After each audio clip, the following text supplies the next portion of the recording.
mitosis. So today's class we are going to see meiosis. ठीक है? Mitosis के थोड़े और parts हैं, but that we will cover when we cover proper तरीके से हम जब NCERT पढ़ेंगे तब देखेंगे. आज अपन चालू करेंगे meiosis.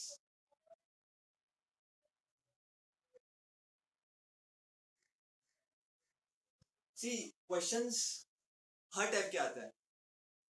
So the process is very important, but you should also know who was the person who actually discovered meiosis. Who was the person who actually coined the term mitosis or meiosis, दोनों भी. So I hope clarity is perfect. चलो ठीक है, start करते हैं. बच्चों, पहली बार meiosis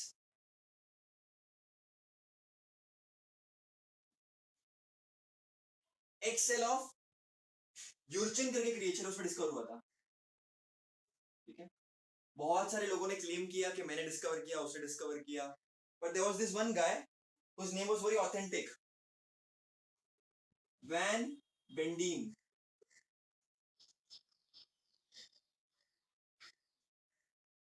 तो ये हो गई डिस्कवरी की बात. अब मियोसिस टर्म कॉइन किसने किया?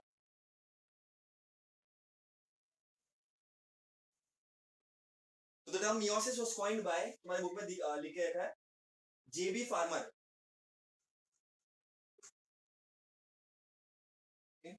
So he was the guy who coined the term meiosis. उसने नाम दिया meiosis. बच्चों एक चीज याद रखना, माइटोसिस वाज इक्वेशनल डिवीजन. मतलब जो भी क्रोमोसोम नंबर है वो डॉटर में सेम होंगे, लेकिन meiosis is a reductional division.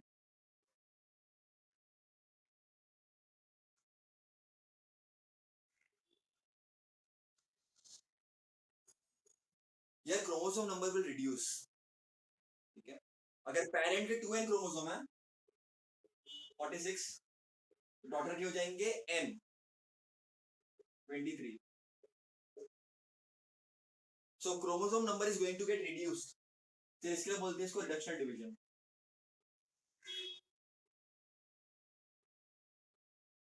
अब क्यों कम हो रहा है वो सब हम देखेंगे. Why it is getting reduced, that we will see, but it is getting reduced, right? बच्चों, meiosis के 3 टाइप होता है, उसको भी अपन देखते हैं.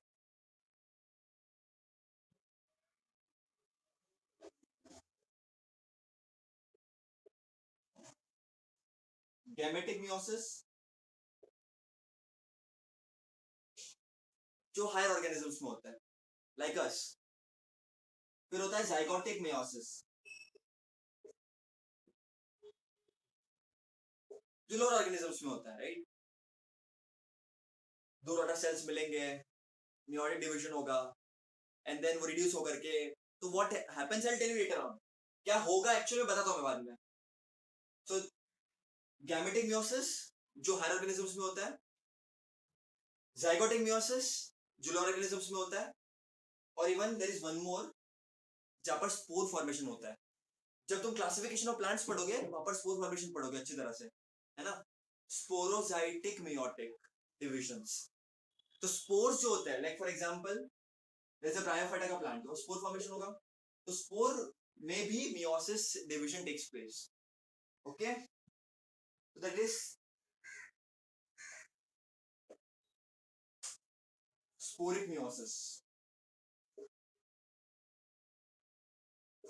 ओके, सो इस पर बनाएंगे कैसे वो प्रोसेस होता है एक्चुअल में. अब सबसे इंपॉर्टेंट चीज ये है बच्चों, तुमको एक क्लियर कट आइडिया मिलनी चाहिए कि meiosis कैसे होता है.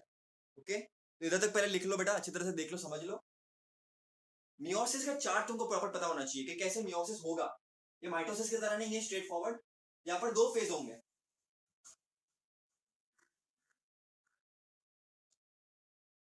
ओके, तो यहाँ पर बच्चों 2 फेज होंगे meiosis में.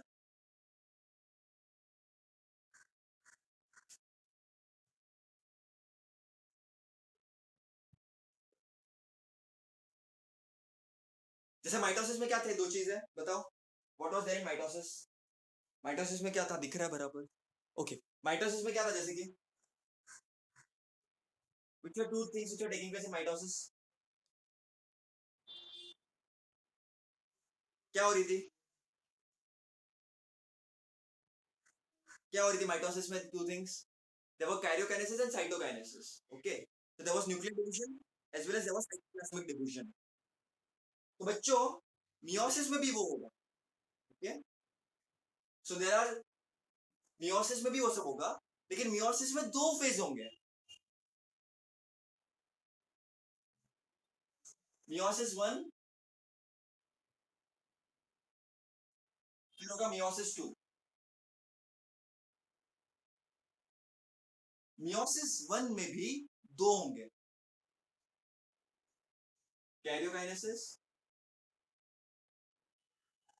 साइटोकाइनेसिस.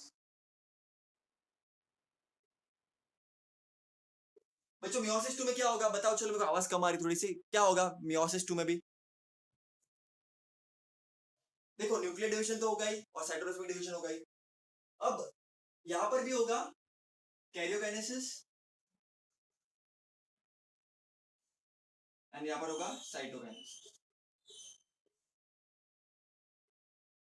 अब कंफ्यूजन ना हो इसीलिए इसको हम बोलेंगे कैरियोकाइनेसिस 1, इसको बोलेंगे साइटोकाइनेसिस 1. इसको क्या बोलेंगे? Karyokinesis 2, cytokinesis 2. बच्चों कैरियोकाइनेसिस में क्या क्या होता है? Prophase, metaphase, anaphase, telophase. तो यहां पर भी वही होगा, प्रोफेज, मेटाफेज, एनाफेज, टीलोफेज. लेकिन कंफ्यूजन ना हो, माइटोसिस में भी वही हो रहा था, तो इसको अपन बोलेंगे prophase 1, metaphase 1, anaphase 1, telophase 1. Clear? इधर तक क्लियर है? इधर तक क्लियर है? उसके बाद कैरियोकाइनेसिस में भी वही होगा, nuclear division. Karyokinesis nuclear division, तो वहां पर भी prophase, metaphase, anaphase, telophase. Prophase 2, metaphase 2, anaphase 2, telophase 2.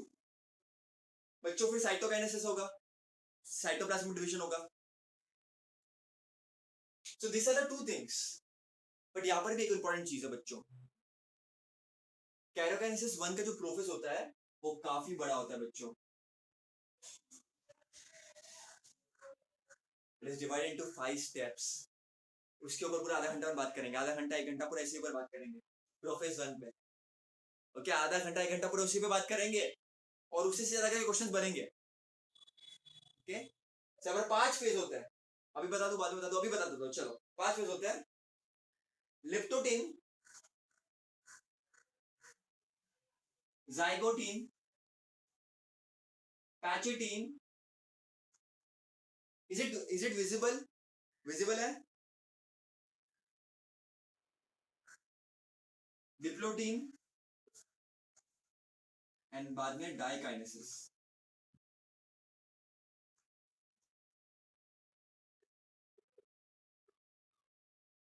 ये सब क्या होता है मैं डिटेल में बताऊंगा, don't worry. What are all this phases, I talk in detail. एक एक पे अपने को 10 से 15 मिनट बात करनी पड़ेगी, तो डिटेल में बताऊंगा मैं, डोंट वरी. तो this is the chart. But थोड़ा कॉन्सेप्चुअल फ्रेमवर्क रखते हैं चालू करने से पहले. Topic you should have conceptual framework. तो इतना नोट कर लो अच्छी तरह से, समझ लो कि ये सब तुमको याद करना है, इतना सब तुमको पढ़ना है. अब एक चीज नोट कर लो बच्चों, मियोसिस में देखो सेल साइकिल तुम लोग को याद है. If you remember cell cycle,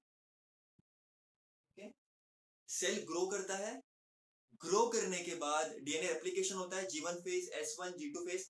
तो ये पूरा होने के बाद, इंटरफेस होने के बाद, इंटरफेस होने के बाद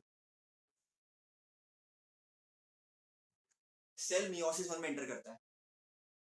अब जो मियोसिस 1 में जो सेल एंटर कर रहा है वो ऑलरेडी ग्रो हो चुका है, उसके डीएनए ऑलरेडी रेप्लिकेटेड है, तो ये सब चीजें हो चुकी है ऑलरेडी. मतलब सेल ने अपने आप को प्रिपेयर कर लिया है कैरियोकाइनेसिस 1 के लिए, कि मतलब मैं रेडी हूं. तो सेल ने जो भी प्रिपेयर किया, G1 phase, S phase, G2 phase, cell ने जो भी प्रिपेयर किया, जो भी सेल ने काम किया, ओके, जीवन फेज में सेल क्या काम करता है? जीवन फेज में सेल क्या काम करता है? एस के लिए प्रिपेयर करता है, एंजाइम्स, आरएनए, ये सब बनाता है। एस फेज में डीएनए रेप्लिकेट करता है, हिस्टोन प्रोटीन्स बनाते हैं अपन। और जी टू फेज में अपन क्या करते हैं? सेकेंड गैप फेज में again we make proteins and all this things. क्यों बनाते हैं? क्योंकि सेल यहां पर यूज कर सके। लेकिन सेल ने पूरा यूज कर लिया, सेल ने यूज कर लिया, ठीक है, पूरा प्रोफेज वन में मेटाफेज, एनाफेज, टेलोफेज, साइटोकाइनेसिस में सब यूज कर लिया, माल मसाला पूरा ले लिया। अब साइटोकाइनेसिस वन तक पहुंच के सेल को और चीजें चाहिए होती है, तो सेल इधर से किधर जाएगा? सेल इधर से जाएगा इधर, सेल इधर से इधर जाएगा, ठीक है, सेल इधर से इधर जाएगा। तो इधर से इधर जाएगा तो भी सेल को प्रिपेयर करना पड़ेगा, बराबर कि नहीं? यस और नॉट? तो सेल एक और फेज अंडर को करता है इनके बीच में, विच इज वेरी इंपॉर्टेंट, उसको हम बोलेंगे interkinesis. It's a very very important phase, interkinesis, the phase between cytokinesis 1 and meiosis 2। मतलब ये खत्म होने से और ये शुरू होने के बीच में एक फेज होता है। यहां पर सेल, याद रखना, यहां पर सेल रेप्लिकेट नहीं करता लेकिन ग्रो करता है, और जो भी माल मसाला चाहिए तो यहां पर वो जो भी रिक्वायरमेंट है वो इंटरकाइनेसिस पूरा करेगा। कहने का मतलब क्या है मेरा? क्या पूरा करेगा? So here there is no S phase, but यहां पर ग्रोथ और वो सब होगा। सो इंटरकाइनेसिस क्लियर है बच्चों? अच्छा बच्चों याद रखना, this interkinesis is different than interphase. Interphase में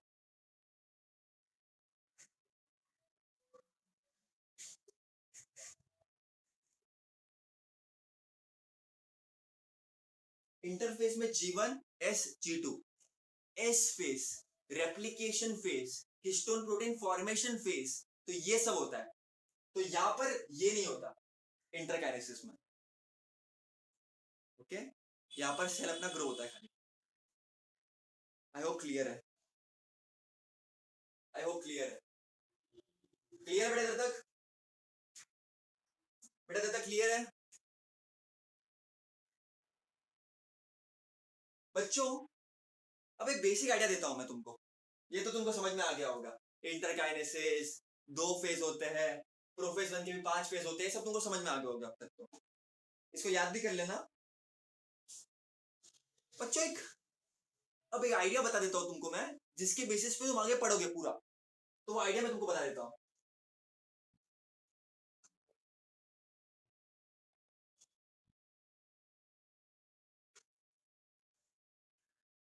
आइडिया इज वेरी सिंपल बच्चों। सेल के अंडर को इंटरफेस, इंटरफेस के बाद इट विल एंटर मियोसिस। मतलब स्टार्टिंग में सेल के पास, बड़ा बना दिया, बहुत भावुक हो गया मैं। स्टार्टिंग में सेल के पास समझो 2n क्रोमोसोम है, it's a diploid cell. 2n मतलब क्या? डिप्लॉइड, बराबर बेटा? 2n मतलब क्या? डिप्लॉइड। और n मतलब haploid.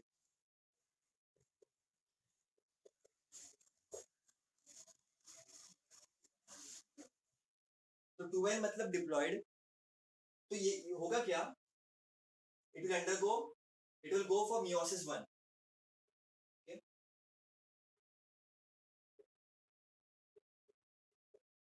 And in meiosis 1 there will be reductional division।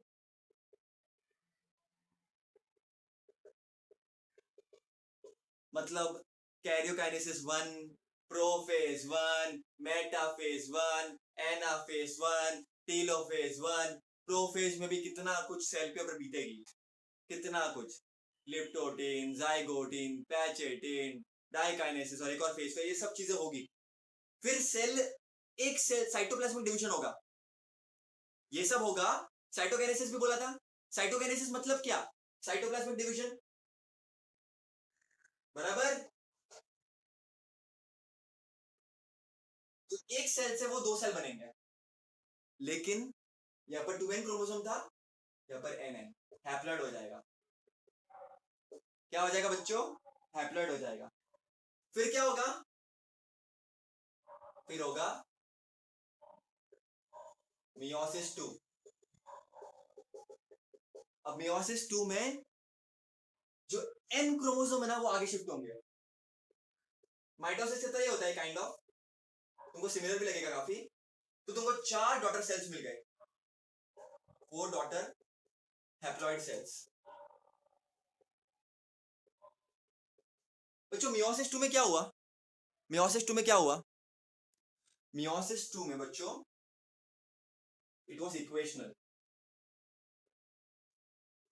n का n ही रहा, लेकिन यहां पर 2n का n बन चुका, तो 2n का n बनता, फिर n का n ही रहा। ठीक है, तो पूरा का पूरा मियोसिस कैसा है? पूरा का पूरा मियोसिस रिडक्शनल नहीं है, खाली मियोसिस 1 रिडक्शनल है। क्लियर है बच्चों ये आइडिया? आइडिया क्लियर है?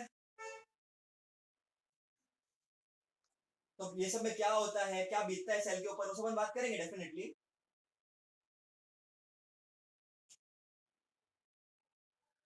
बच्चों नेक्स्ट लेक्चर में हम अंदर जाएंगे इसका, इसी में इसको खत्म करना है अपने को, और तुमको मालूम पड़ेगा मियोसिस इतना इंपॉर्टेंट क्यों है बच्चों, कि तुम ये आइडिया बहुत इंपॉर्टेंट है, this idea is very important and you will realise why meiosis is so important. जो भी एवोल्यूशन है, डाइवर्सिटी है, वैरायटी है, ये सब कुछ मियोसिस के वजह से, दैट यू विल रियलाइज। अगर माइटोसिस ही होता तो सबके सब सेम ही दिखते, लेकिन मियोसिस में ऐसा एक फेज होता है जहां पर क्रॉसिंग ओवर होता है, crossing over, so that is very important, that you will understand later on. Okay, so that's it. I hope तुम लोग को समझा बेटा देर तक, I hope clear है, सिंपल।